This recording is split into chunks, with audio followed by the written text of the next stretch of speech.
না বেশি ভাইরাসকে লক্ষ্য করে দেখেন আল্লাহ রাব্বুল আলামিন এক শ্রেণীর ফেরেশতারা চতুর্দিক দিয়ে ঘোরাফেরা করে এমন এক জায়গার মধ্যে আসে দেখে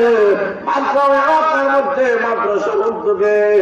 আলোচনা চলতেছে কোরআন হাদিসের আলোচনা এরা মহান আল্লাহ রাব্বুল আলামিনের কাছে বলে প্রভু গো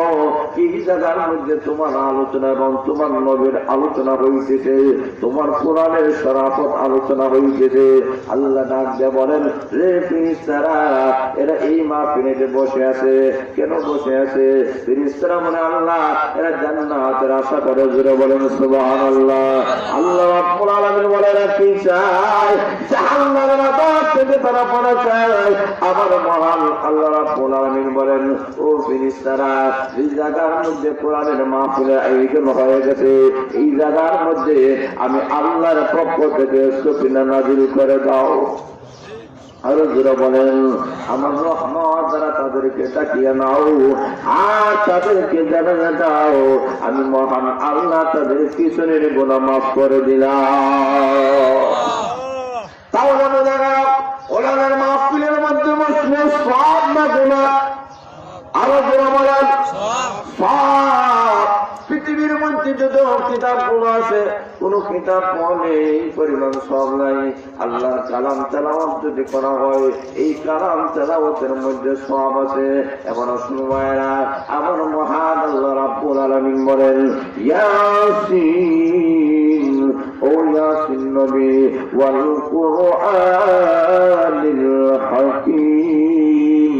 আল্লাহ নবীজি ওই কোরআনের কসম খাইলাম যে কোরআনটা বড় হিকমতওয়ালা বড় কৌশল কোরআন কোরআন যারা লেখাপড়া করবে এরা কখনো পোকা হবে না মূর্খ হবে না ব্যাকল হবে না বরং কোরআন যারা গ্রহণ করেছে এরা দুনিয়াতেও সফল আখিরাতেও সফল জোরে বলেন ঠিক না বেশি কোরআন কোনো মূর্খ হতে পারে না কোনো ব্যাকল হতে পারে না বাদশা আকবর কত বড় অস্ত্র ছিল একদিন মন্ত্রীকে ডাক দেয় বলে রে মন্ত্রী বলতো দেখে এই নদীর মধ্যে ওই বালতি পানি হবে মন্ত্রী বলে বাচ্চা যাবো না দেখেতে বলা যাবে না এমনি শুধু একটা বাচ্চা সামগ্রিক দিয়া যায় ডাক দিয়ে বলে বাবা রে তুমি কই যাও কোথায় লেখাপড়া করো না মাদ্রাসায় লেখাপড়া করে জোরে বলেন সুবহানাল্লাহ এমনি বাচ্চা আকবর বলে তাহলে তুমি বলো যদি কি এই কুয়ার মধ্যে কতটুকু পানি হবে নদীর মধ্যে কতটুকু পানি হবে ওই ছোট বাচ্চা মাদ্রাসা ছোট বাচ্চা রাখতে বলে বাচ্চা আকবর এই যে নদী অথবা কুয়া হোক এই নদী যে পরিমাণ বড় বালতিটা যদি ওই পরিমাণ বড় হয় তাহলে এক বালতি পানি জোরে বলে সুবহানাল্লাহ আর যদি নদীর অর্ধেক তাহলে দুই বালতি বাচ্চা রাখতে বলে রে বাবা তোমার ভিতরে তুই জ্ঞান আর পরিমাণ কি বড় বলো বুঝতে পেরেছি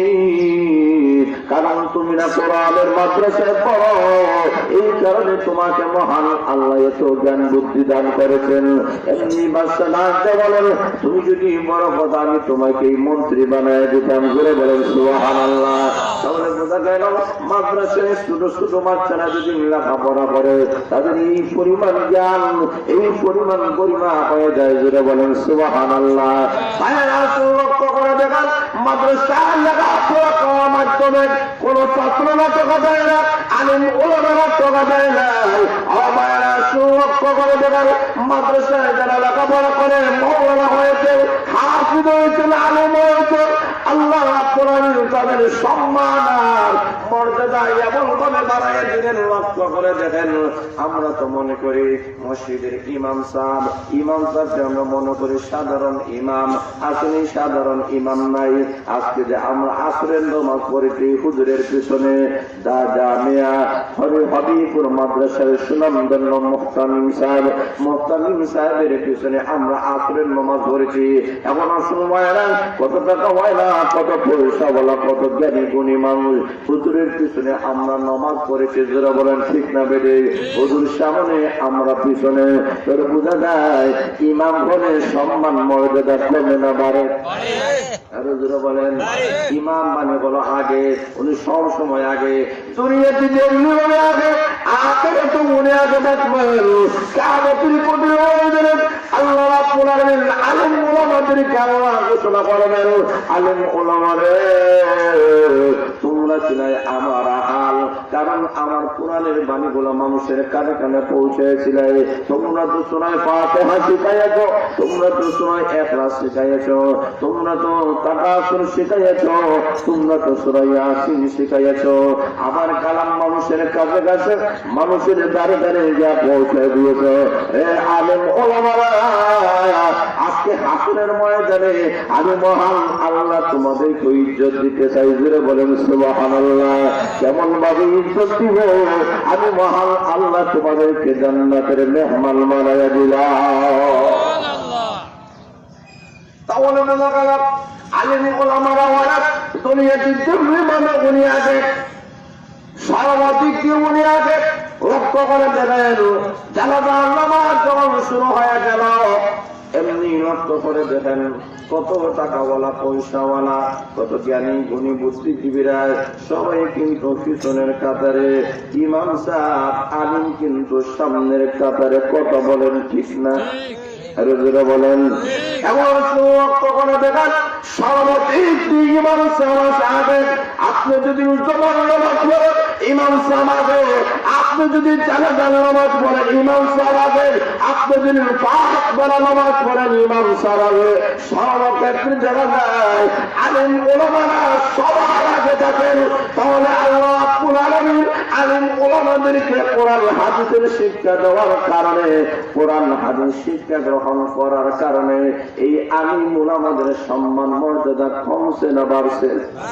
আরো জোরে বলেন কমছে না বাড়ছে? এমন মায়েরা আমাদের মসজিদের যিনি ইমাম হয়ে যান, উনি যখন আল্লাহু আকবার বলে যখন হাত বাঁধেন, আমি উপরে হাত বাঁধি, উনি রুকুতে যায়, এরপরে আমি রুকুতে যাই, উনি রুকু থেকে উঠে পরে আমি উঠি। কোন মানুষ যদি মনে করে ইমাম সাহেবের কথায় কেন নামাজ পড়তাম, ইমাম সাহেব রুকুতে উঠার আগেই যদি